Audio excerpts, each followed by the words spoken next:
The biggest thing you gave me was time. I've always been a proponent of do the job, do it well. When you're a family, everyone in the family has to be treated with respect. I couldn't have done this without you. Coming here to K-State, you've been my confidant and in the room with me. I want to know who you really are, right? You can put whatever you want on paper, but that doesn't really matter. His teachers, they meet the learner wherever he is. They don't care what you know. They know how much you care. Be aggressive. Let's win. Here we go.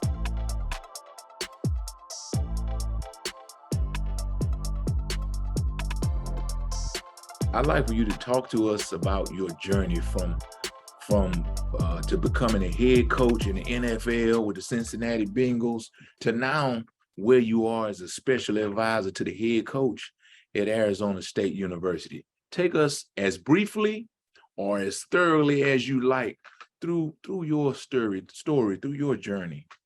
Okay. All right. I think probably the first thing I would say, well, I appreciate you having me on. And but you know, when you get into coaching, I think we all share a different path. You know, our expectations at times are different. You know, when you the first year I was a coach was 1981, and I was a graduate assistant coach, and I got my first full-time job in 1982 with part-time pay. You know, but at those times you aspire to be the best position coach you can be.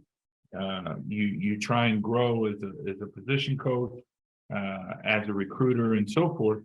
And then you have aspirations to be a coordinator. You know, I can remember wanting to be a coordinator, and then they made me recruiting coordinator. Well, that wasn't the coordinator I wanted to be. But that was good. You know, you learn the organizational skills and setting a direction and being in charge of others and so forth. In fact, at one point, one spring recruiting period, I mean, the budget was what it was, and I had to make sure all 9 coaches at that time, or 8, whatever it was, could go and spend 2.5, 3 weeks out. You know, so I had to almost arrange their trips and organize where everybody was going and how they were going to go about it. So that was all great learning. But then I got the opportunity, you know, when Bill Walsh started the fellowship program, I got an opportunity to interview for a position with Coach Walsh. And I remember I was on vacation in Pittsburgh, and I got the call to fly out to San Jose, Santa Clara, or at that time Redwood City, where their offices were, and meet with Coach Walsh. And I remember him picking up my resume, and this is what he said to me. He said, "Marvin, you need to get to one of them schools where you can pick up the schedule and you know you can win 8, 9 games. And you've been at these schools where you're scuffling to win 5, 6, 7 games." Yeah. And, you know, and he was serious. He's like, you know, your career's been like mine. And but that time, 1980, was very influential for me. 1988, spending that time I spent with the 49ers in training camp. I got the position, and I spent 3 weeks with them. And so, you know, I just learned so much. With people like Denny Green, Ray Rhodes, Sherm Lewis, Mike Holmgren, George Seifert, Bill McPherson, who I worked directly with on defense, a linebacker coach at the time. So I just got an opportunity to learn so much. And it's funny because the expectations of me when I was there was, you're just going to be one of the coaches. Yeah. You know, we're going to give you these young guys and we want you to coach them up. Well, I'm so busy trying to learn myself.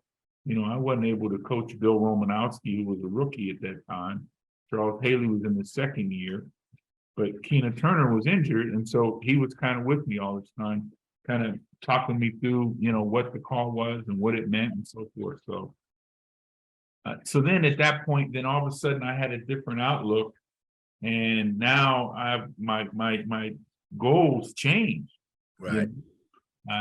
And then I got the opportunity to go back and coach at the University of Pittsburgh.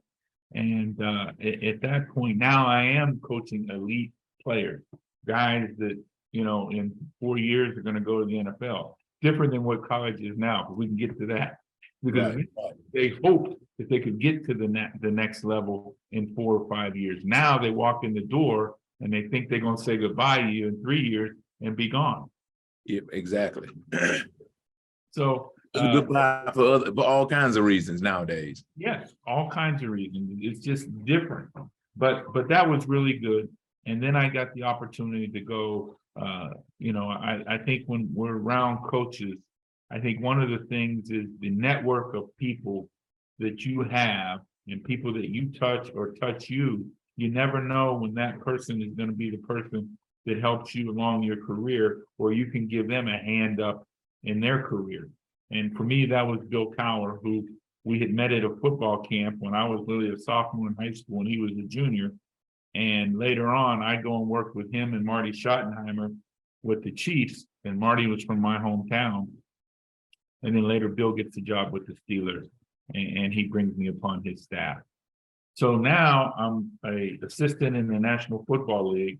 And so again, back to trying to be the best coach I can be at my position, you know, and then after 3 years or 2 years, I guess it was, when Dom Capers was going to leave us and to become the head coach in Carolina, Bill actually interviewed myself and Dick LeBeau to be the coordinator with the Steelers because he did not want to change and bring somebody new and so forth. And I can remember telling my wife after I met with Bill, we had lost in the championship game. And I met with Bill that next week at some point. And I came home and I said, I think I'm going to get the job. That next morning, I go in early to work out. You know, Bill comes crashing through the coach's dressing room. I knew at that point I didn't get the job. Bill didn't leave nothing. He wasn't going to leave nothing on his chest at overtime, you know. But he hired Dick, who I was great with, you know, who I had worked with. He taught me so much about being an NFL coach. Hell, I had Dick LeBeau's trading card. It's a kid growing up, you know. Him and Lem Barney, they were like my favorite players, you know. So it was really a great experience. But now you got different aspirations. Now I do aspire to be a defensive coordinator. And later after the 95 season, I got that opportunity, excuse me, going to Baltimore and being a part of the Ravens. And so your journey, you know, it takes so many twists and turns and so forth. You know, during that time period, Tyrone Whittingham had got the job at Stanford. He'd offered me an opportunity to come with him, and I chose to stay there in Pittsburgh. Even after doing the whole Ravens thing, I got an opportunity to possibly be the head coach at Cal. I was offered the job at Cal Berkeley, and I chose to stay put with the Ravens during the 01 season. And then I left after the 01 season, went to the Washington Redskins with Coach Steve Spurrier. So the one thing that, and I'll hit it later on, that I was fortunate, I worked for 3 first-time head coaches in the NFL, which was really beneficial for me when I finally got the opportunity. I worked for Bill Cowher, Steve Spurrier, and then Brian Billick. So I got an opportunity to learn something from each of those men as they undertook becoming a head coach for the first time. Now, in Coach Spurrier's case, he'd already been a head coach in college for, you know, at 2 different spots for many years. But the other guys, it was their first opportunity. So I learned a lot from them. But then got the opportunity during the 2002 season when I was with the Redskins. I was actually offered the job in East Lansing at Michigan State and chose again to stay in the NFL. And so I called my good friend Ozzie Newsome and said, Oz, I think I'm going to stay put. And he said, if you're not careful, you're going to end up the head coach of the Cincinnati Bengals. And I said, Oz, that sounds pretty good right now. And truly, that's what happened. But I remember waking up on Monday morning in East Lansing and going out and opening the hotel door and getting the USA Today and trying to figure out what Cincinnati did, what Detroit did, with all these teams that was at the bottom of at the rung that might be looking for new head coaches, how they did in their game. And and that's kind of how it worked out. I got the opportunity to go to the Bengals. I think the other thing that helped me during that transition was the fact that I had worked for two already family-owned teams, Pittsburgh Steelers and then the Baltimore Ravens, Mr. Modell. And so that was very helpful when I went to meet with the Brown family, Mike Brown and his family, that it was a family-run organization.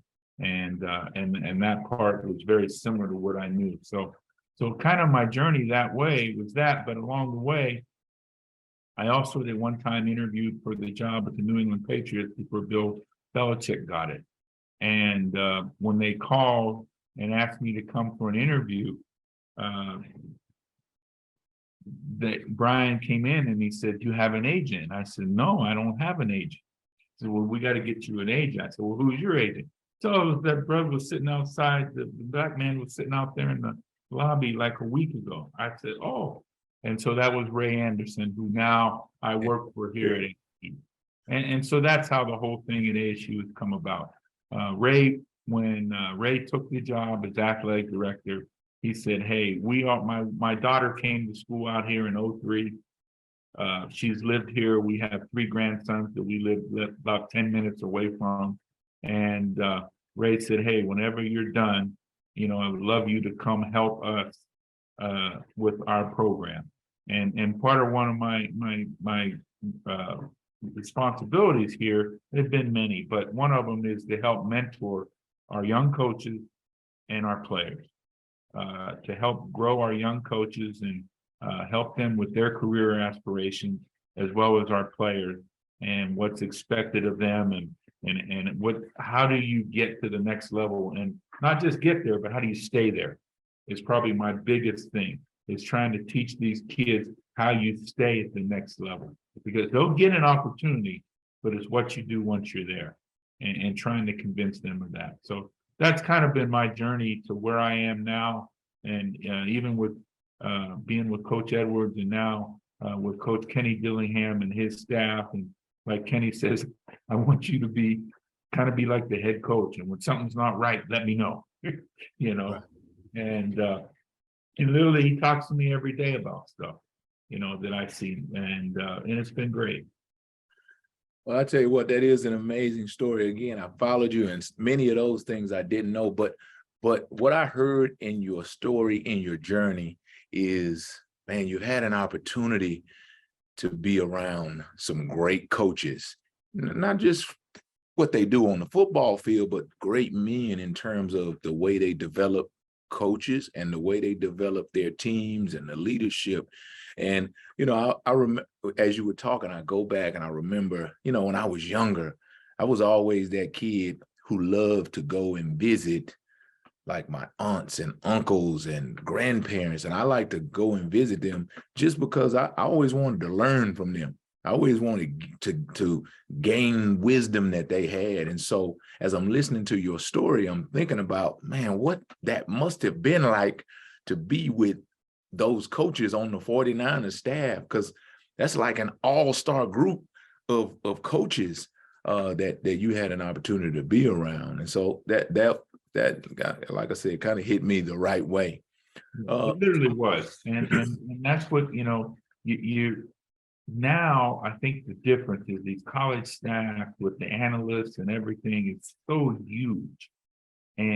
But the other thing that's kind of happened is the college calendar is almost parallel now to the NFL calendar. So there's not as much time to fellowship and go and learn, to network and learn like we used to be able to do back in the day, where you could go and visit a training camp, go here, let's go here for 3 days, let's go here for 3 days.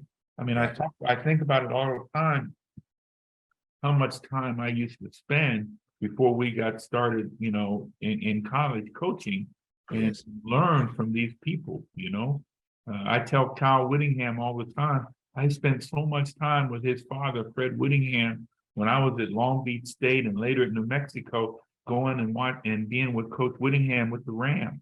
And he taught me so much about coaching linebackers, and I've been lucky. I've been a sponge, with that kind of stuff. And I think that's the thing that in coaching nowadays, and trying to always impress upon with Zoe's podcast about you be the best you can be at what you're doing right now where your feet are, That's right. So important. And learn. There's a lot of different ways to coach whatever technique, and you got to learn, listen, and every time you say it, just like you said when we got started, I may say something today that somebody else said, but I'm gonna say it slightly different, and it may hit upon someone else differently. Right. So my next question is about your core values. Here at Kansas State, we talk a lot about core values, and I had Coach Kleiman, our head coach, on, and we talked about, he and I talked about the core values that we have and our team that we've instilled here at our program, we've installed. And I would ask you, in your programs, and even in what you do today as you develop young coaches, what are the things that are important to you in that development of your players, of your coaches? What are the things that you feel like, if you're a coach and you're starting a program and you want to develop leadership, what are the things that are most important in that process to you? I would say the first thing I would say is respect. I would say respect for each other, respect for what we do, respect for the game, and I think accountability. We have to be accountable and available, but available comes down the line, because the first two things are what we need to get going, as far as just a young man, teaching them respect, teaching them, and that's the hardest thing with these young people today, is getting them to understand respect. And it's okay, they talk to each other this way, but if somebody from outside their group talks to them that way, they offended. And so really teaching them the respect of young people, of how you carry yourself. Can you carry yourself not only in the football field, but at IBM, right? Fortune 500 company, because football doesn't last forever. You're not an entertainer. You're not a singer. You're not a performer. At some point this comes to an end, and what are you going to do with your life after that? And not all of them will make it. And so I think those things, in my opinion, are really important. And even at the professional level, is so many of those young men we were fortunate enough to draft, to bring into the program, teaching them about the respect of each other, of how to work as a teammate, but how to be a husband, how to be a father, and be productive. And I think that's so important. And that's probably the most fulfilling thing that I can think about for me, and what I've been able to do as a coach, is the fact to look upon all these young men that I've been able to, fortunate enough to be around, and how they're doing today.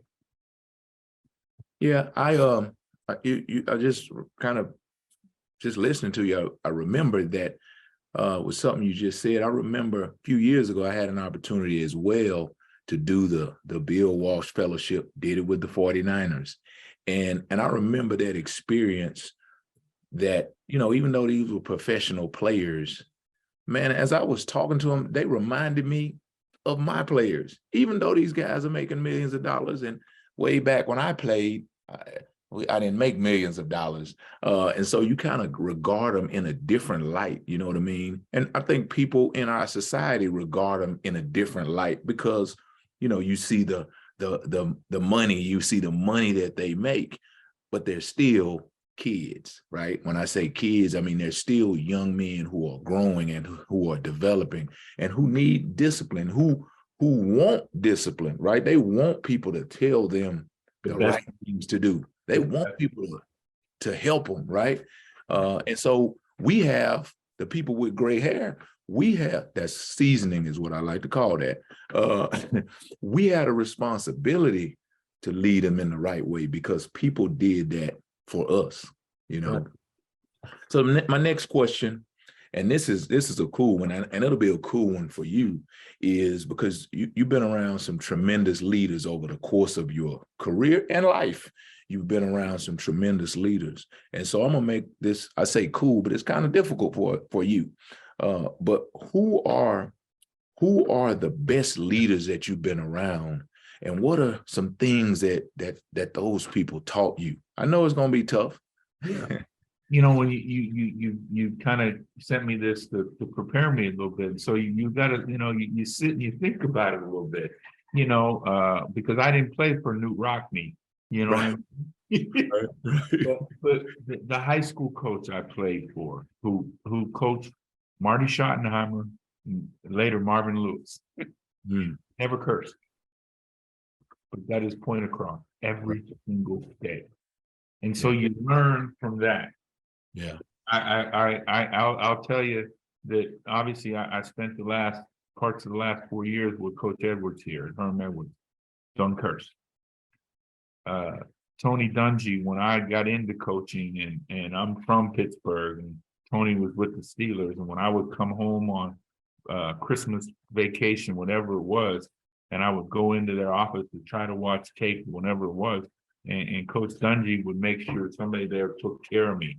He might not have been in there at the time, but somebody took care of me. So we had a relationship that later in coaching, after my first year as a coordinator with the Baltimore Ravens, I called Tony up and said, Coach, can you spend some time with me? And then he's been a mentor of mine through this whole thing. And when I was with the Redskins, we're playing Indianapolis when he's there, and we're beating the pants off him. And Coach is standing, I'm looking across the field at Tony, and he's got his arms crossed. Right. He's saying this composed, and I'd have been choking dudes out. So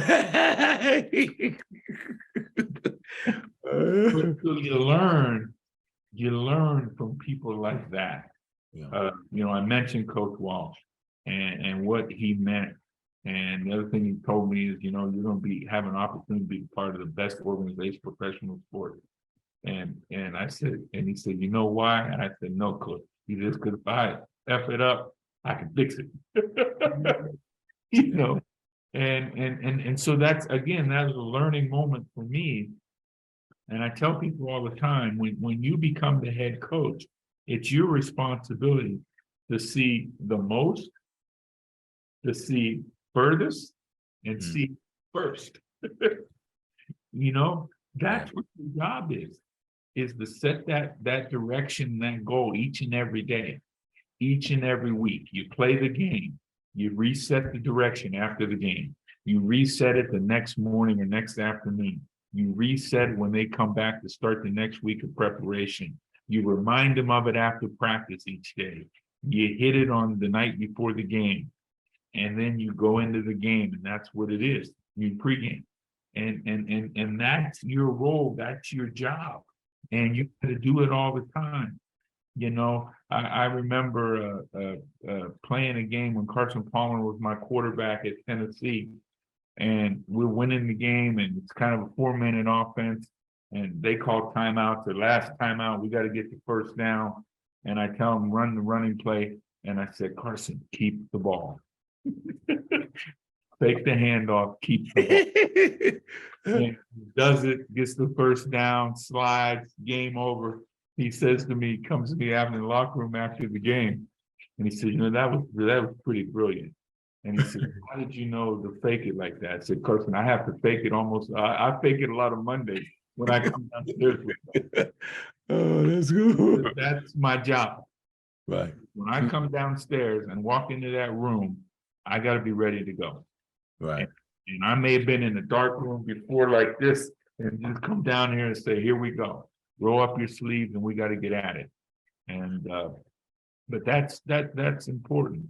And I played for a college coach, the last college coach, and the ones before, we would have some guys had a lot of ability, but they were a little left or right of center, and they weren't able to get them enough, teach them enough to get on the field and show all that athleticism before they would screw something up and get bounced.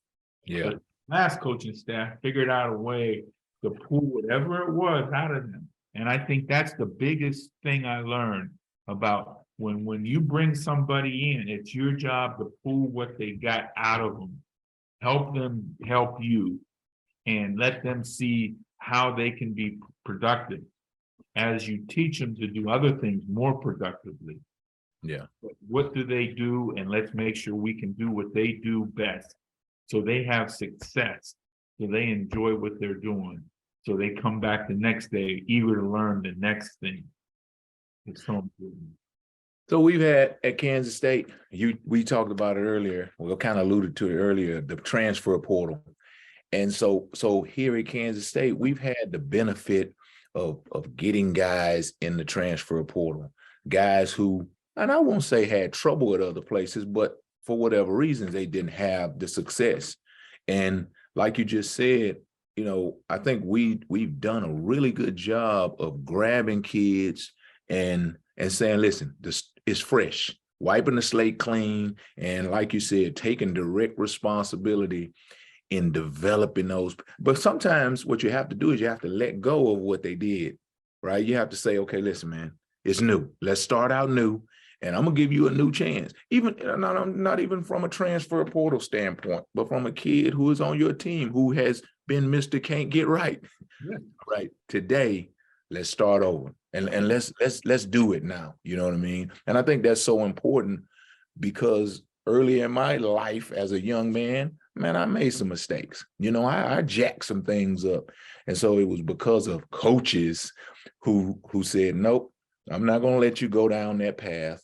You're going to go right. And because they were willing to give me another chance, because they were willing to pour into me and they were willing to fight me for me, man, I appreciated that. Now, not everybody does, but some of them do. That's why we coach. I mean, that's why we coach. People ask why you do what you do. Why are you still doing? Why aren't you out here playing golf 6 days a week? You know, it's because I would be bored. Because I do enjoy those young kids all the time, even today, even though they're totally different than what they used to be. You still enjoy them and enjoy helping them achieve their goal. Yeah, and doing what they can do. I think it's so important. Well, and I'm gonna go to the next question, but I just want to add this that you do as a coach. So you pour into people, you pour into them with the understanding that you might not see the fruit come off the tree. You know, you might not see that because this dude just might not get it. But what I've had as a coach, I've had the experience of guys calling me later and saying, hey, coach, this is so-and-so. Man, I'm gonna tell you what, I was the dumbest thing ever because when you said this, I thought you didn't know what you were talking about, and now I'm raising my son. Or I've had guys call me and tell me that they're married and have kids, and I'm saying, man, I need to talk to this lady because she need to realize what she has gotten into, you know. But on the flip side of it, like I said earlier, I remember me, and I remember the trouble and the gray hairs that I gave some people, and I call them and I text them and I thank them all the time because if not for them locking in, if not for them being like I am or I try to be today, totally committed to changing the world through sports is one of my missions in life, is that in sports and athletics, man, we get an opportunity to touch people's souls. We get an opportunity to go where you can't go in any other realm of their lives. And we can change people. We can help people, like you said earlier, see their potential and be something that they never thought they could be. So I'm gonna go change gears just a little bit. Here at Kansas State, I get an opportunity, you know, being in this role to help and to be a part of hiring people that we're going to bring onto our staff. I know there's a process that you have for adding people to your team. What are some of the qualities that you look for when you are talking about adding people to your staff having people join and jump on your bus? What are the kind of things that you're looking for? You know, I think that's a great question. And I think number one, when you're looking to bring somebody on your staff, is do they fit those values we originally spoke about? Are the kind of person that you feel good about in their values? Do their values align with your values on and off the field? You know, I'm not going to have somebody undressing the players every day with their language and so forth. That doesn't fit me. Now they're going to curse. It's you know, some people's nature, but you know, hell, I got a son in coaching, and I remember, you know, at him growing up and always being right there with me every time I called the team up.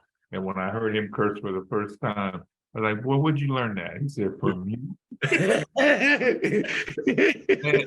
so at that point, you know, I changed how I addressed the team. Yeah. I have no question about it.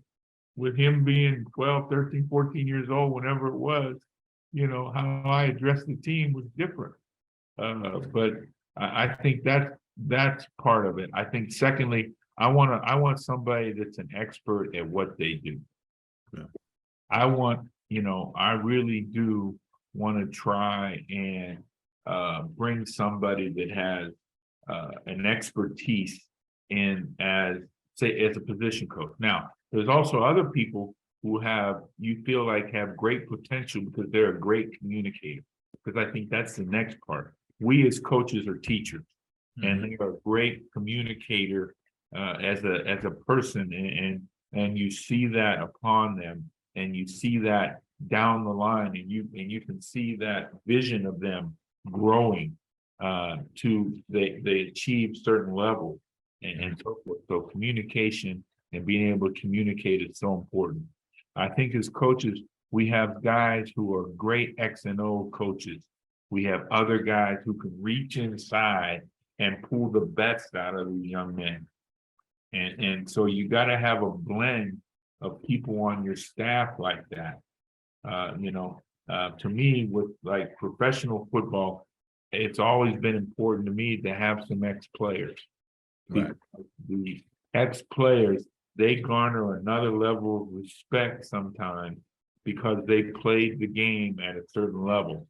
And so sometimes that hard to reach player, that guy, even if he's not in his position, he can reach that guy over there. Yeah.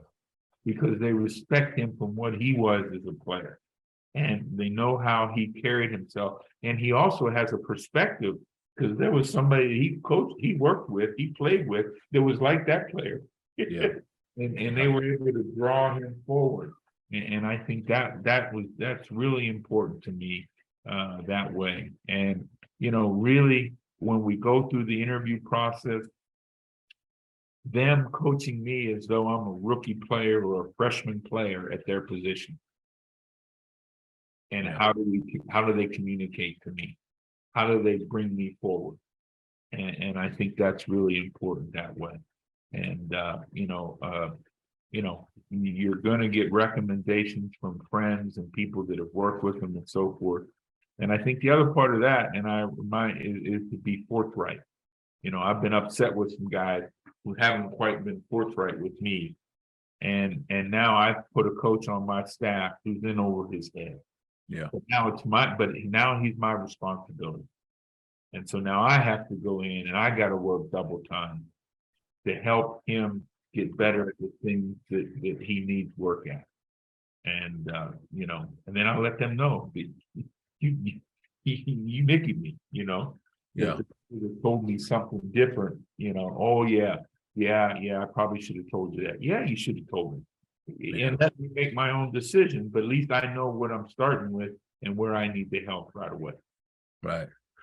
Which I think that's big time. And I think especially, I won't say young coaches, I just think coaches, you know what I mean? Because when you're making a hire, you need to make sure you know what you're recommending a guy for, right? And to make sure again that he does align with the job that you're recommending him for, not just from an X and O standpoint that he is a good coach, but as a person that he does align with the staff that you're potentially recommending him for.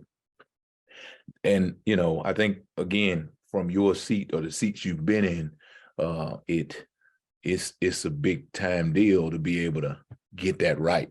Because, you know, when you're a head coach, like you said earlier, if you don't get it right, the buck stops with you. It all comes back to you. Right. But my next question is about those coaches, and you kind of alluded to it, but how do you, and you've been around some tremendous coaches who have helped develop you into who you are, but how do you as a head coach, as a leader, how do you take responsibility for developing the guys underneath you, your position coaches, developing them to be head coaches or to be coordinators, to be head coaches? How do you identify those guys and help them move forward in their careers? Yeah, and I think there's two levels of that. You know, we have, whether you call them quality control assistants or whatever they are, assistants to the position coach and so forth. I think it's being able to say to that position coach, have John take the nickels today and work on this. Me, John, we're going to take the nickels. We're going to go over here and work on this together. And so you keep bringing more responsibility to those coaches that maybe don't have a true position room, and helping them learn to coach on the field, I think is one way. I think on my staff, I always wanted to have a ability that this is the next person in line, if I could. And it doesn't always work out 100% that way. Sometimes I did have to hire from outside, but I wanted to have the next person in line. And and everybody assumed they want to do that job. They're ready to do that job. Yeah. But I want to see how they handle the room, whether it's presenting, when you're doing game plan breakdown, game plan presentation, that when they go up and that we give responsibilities to coaches so they can grow that way, and how they grow with their responsibilities. When I give a coach a task, how does he complete that task, and how does he communicate it to the players and to the room, to the rest of the staff and so forth. And so I think that's very important, that we give responsibility, and then they have to be able to communicate that to the group. And I think then you get a great feel. Can this person ascend to the coordinator's job when Joey goes and gets a head coach job somewhere? And I now feel like good about this person that way. And I think that's really important to do that. And that's what you want. You want people that want upward mobility and are ready to have upward mobility and ready to do that, so that they don't feel like there's a ceiling on top of them, that they're going to have an opportunity to grow. And I think the other thing is just, when you sit down and have your meetings with your coaches at the end of the season or whatever it is, and, hey, what are your goals? What are your aspirations? And how can I help you? What can I do to help you? And that way. And I think that's really important. So I was blessed to always kind of have a staff that had those different levels of people, that when a guy moved on, we were able to promote from within for the most part. So now let's talk about adversity. And, really in our society for the last few years, we've dealt with some adversities that, we never have before. But not just those type things, but just adversity. How, as the leader, how has the adversities that you faced as a leader, how have those things helped you to be better than you are? Or better than you were as a leader? The things that, you kind of talked about it earlier when you talked about, okay, I might be in this room pulling my hair out, but when I step in front of that team, I got to be a different place. How has adversity helped you grow as a leader? I think the thing that I think adversity does with you is when you set that plan, and sometimes there's going to be some bumps in the road, some peaks and some valleys. Yeah. And you gotta, first off, you gotta evaluate, are we still going in the right direction? I think that's number one. I think secondly is the fact that through that, you have your group on board with you, your coaches, and then you're going to communicate that to them so that you have your posse with you. And then from there, we go to the players. We just lost this guy. Now it's this guy's turn to step up and go. And they got to have a belief. You got to have a solid foundation and a belief that this is the way it's going to go, and we're going to work at it. And then we're going to communicate it daily. You know, we're going to communicate it that this is the direction, this is the way we're going now, and we're moving forward that way. And yes, there's been many times, you know, I remember riding back on the bus trip from Indianapolis in 2010. And right then on that bus trip, I don't know what week in the season it was, but I made up my mind we were going to be able to run the football better in 2011. And we and we won the division. We beat every division team. And, you know, and those are the things you do, you know, things like that. And I remember going through that process and that 2-hour bus ride back when I'm mad as a hornet. We was facing adversity, you know. And those are the things you go through.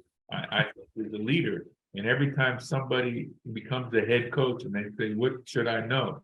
I said, "Tomorrow will be better," because there's going to be something that comes up. Yeah, the monkey in front of you, you know. And well, you said it a couple times. You said it a couple times about how as a leader, you got to keep driving it. You know, you got to keep driving it. Whatever the values are, you got to keep driving. Whatever the plan is, you got to keep driving it. And eventually, what I've seen, they do grab on, and it does spread like wildfire when it's the right message. You made me think about, like at Kansas State, we won the Big 12 championship. And like a lot of people, you walk around and people, hey man, congratulations. And you know what? Man, when they say congratulations to me, you know where my head goes? My head goes to all those things that we had to go through to get there. I'm not even talking about games. I'm talking about the off the field stuff. I'm talking about, you know, a young man who wanted to transfer and we had to sit down and talk because he wasn't playing enough, wasn't getting enough reps. And then we had there's certain injuries that we had to deal with. We had to get a guy ready to play or switch a position. So yeah, congratulations. But when that ball goes through those uprights, I'm thinking, man, we did it, you know, which, like you said earlier, that's one of the true joys of coaching when you come out of the mud and you rise up and you get to that place that you were fighting for. Just like you talked about that bus ride, you made some decisions on that bus ride that you just hadn't made before. And when you made those decisions on that bus ride, things changed. They changed because you said they were going to change. Yes. You know, and it's funny because I remember the offensive line coach coming to me after the season saying, you know, I just thought you was blowing smoke. But you know, we got away from what I felt were important to me. Yeah. We got away from it. And we got sidetracked, and we had to go back and reevaluate and set a new direction. And I think that's what you're charged with when you're the leader. You have to set a new direction. When the direction you're going is not working out for you, and you know, that's really important. And that takes me right to my next question, because what the leader does is he's able to say, hey, man, you need to do this more. Or, hey, well, why aren't you doing that? Or, hey, I want you doing this. And you should be doing this. The leader is given the responsibility to make sure everybody is lined up. As the leader, how do you evaluate your performance and make sure you are doing the things that you need to be doing as the leader? You know, I think we talked a little bit earlier about staff and how you put it together. And I think you got to have a guy on your staff, a guy or two, who really knows you, who ain't afraid Right. to tell you what's what. You know what I mean? And I was fortunate with that, you know, that I had a couple guys who felt like they could come in and say anything they wanted to me and say, hey, I think you're completely off track here. You know, I think number one, you got the training room, the strength coach and so forth, who are around the players and they get a different pulse of things. And the strength coach was one of those people for me who we worked together for damn near 20 years. And, you know, from the Ravens to the Redskins to Cincinnati. And he could come and talk to me on Wednesday morning and say, hey, I think we're tired. Okay. Or I think we need to do this. And I might say, you know what, Chip, you're 100% right. I might say, you know what, I disagree with you. We're going this direction, you know, whatever it was. But I think it's important to have a couple of people around you that just aren't yes men, that they can come in and they can say, hey, look, I think we need to go a different direction here. I think you're doing this really good. This was really good today. Your presentation to the team was really good today. I mean, one season we went about and everybody rolled their head, eyes and everything. But I think people come in and teach us how to breathe. And then we took it another step during the season where wherever we were playing, home or away, we played those songs that they play in the stadium, you know, like in Pittsburgh, the Sticks song, where you're backed up, following the 20-yard line, and they're playing that Sticks song, and it starts going to Three River Stadium or Heinz Field now, and we're backed up, and our guys are out on there. We're on offense, we're backed up, they're out there in the huddle dancing. And we just took the ball right down the field and scored, you know, and made them comfortable. When we started doing it that spring, they looked at me like I was crazy. Right. But you know what? For a lot of them, they grasped onto it. And I've had a couple of them even say to me today how that helped them learn how to breathe in those tense moments, that they could see through the trees, right, on what their job was, you know, and that's and so things like that all the time are just so important that you do. But you know, the feedback I got from that was just tremendous. You know, we had to change. We changed the facility in Cincinnati. You know, we were getting some injuries that were happening, and we get to the playoffs and we were beat up. I remember reading an article about Aaron Rodgers talking about how great he felt. Well, Mike had changed the schedule up there in Green Bay with him, Mike McCarthy. And so we tried to follow their pattern. We went to a no sweat Friday and a rejuvenation day. And then Saturday we came in and we went fast and, you know, quick and fast. And just like they would train an Olympic athlete. But that was a theory that Chip Kelly talked to me about. I had never met Chip Kelly. I went out to Oregon and spent time with Chip Kelly so I could learn. And, you know, so those things were important to me, that all the time you got to change and adjust to what's needed for your football team. Yeah, and we did that same thing at SMU at one point, and we didn't have the opportunity to talk to Chip Kelly, but we heard about it and we read about it, and so we kind of fell into that that discovery. But you talked about having people you can trust.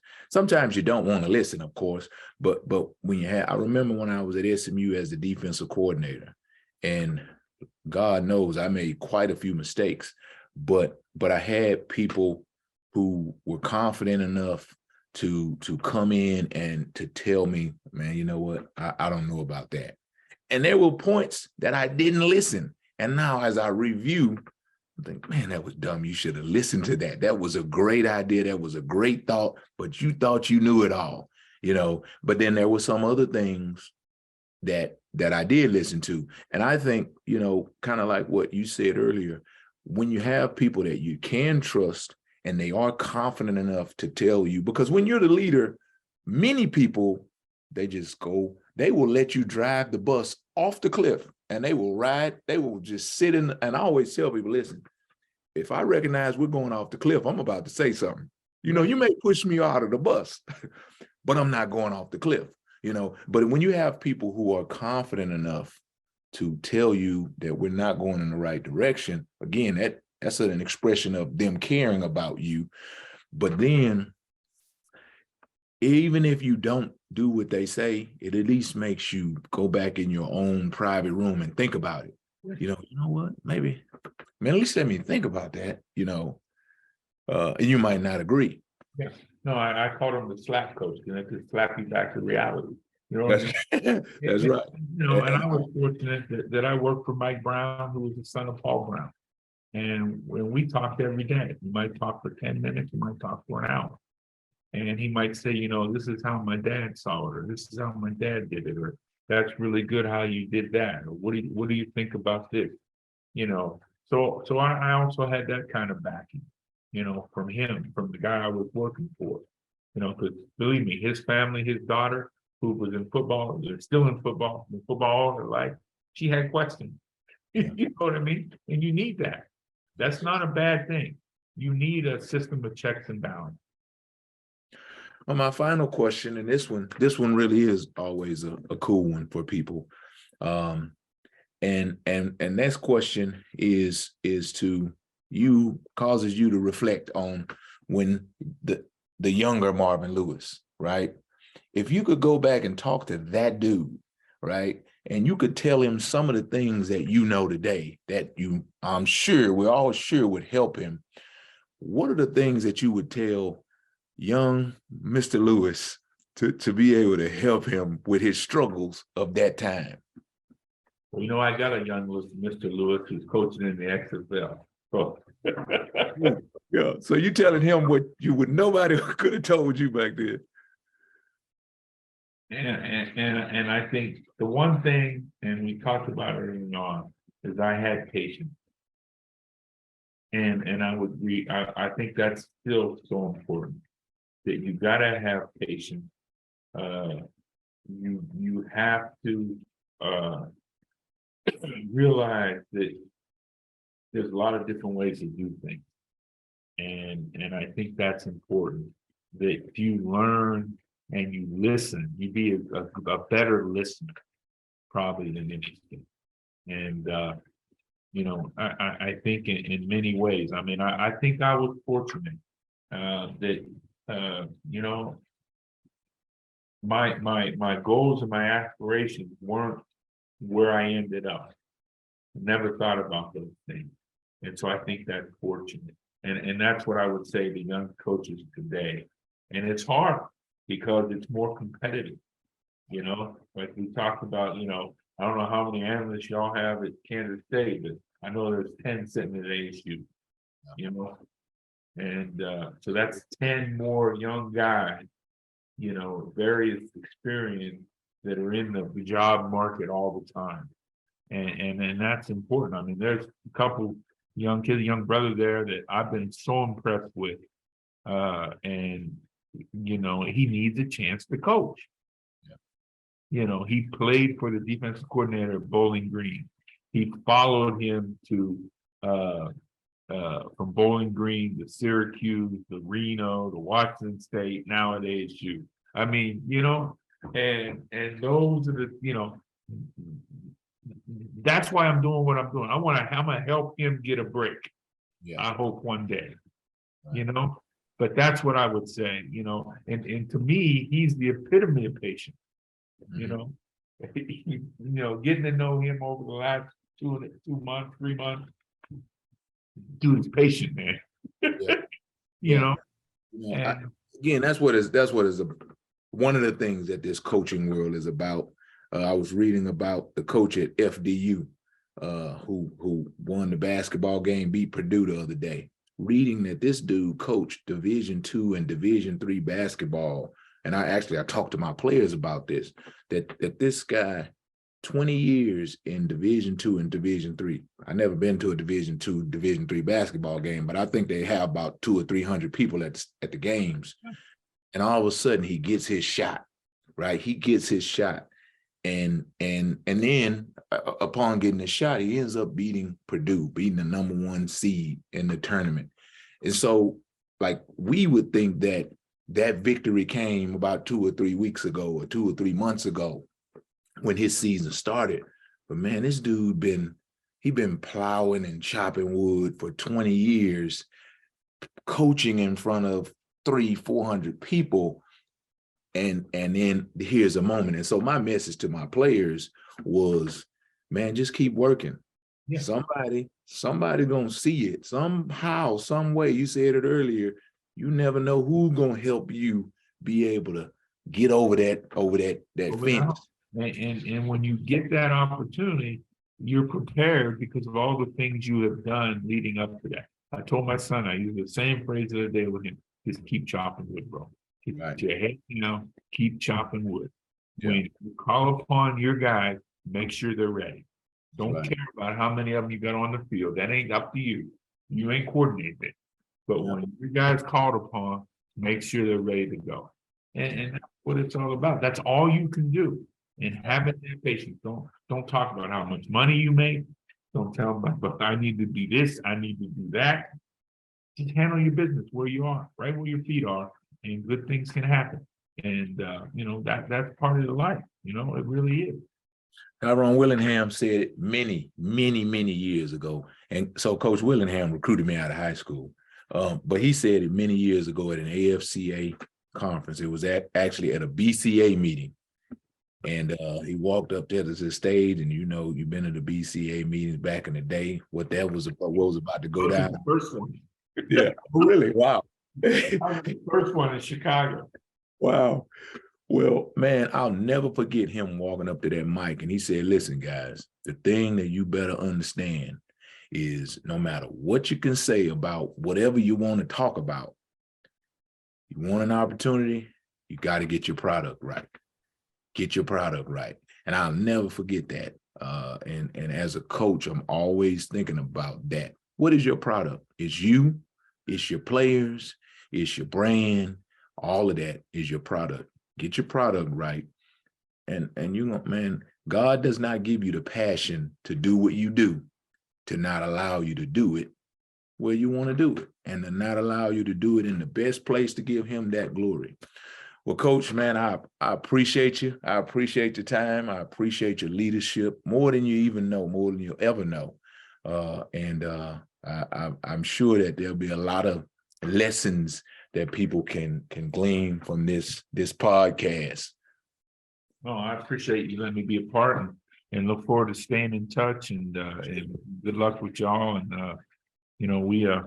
it's funny because we last year playing Oklahoma State, and then later SC, we be watching with y'all how y'all defend them. You know what I'm saying?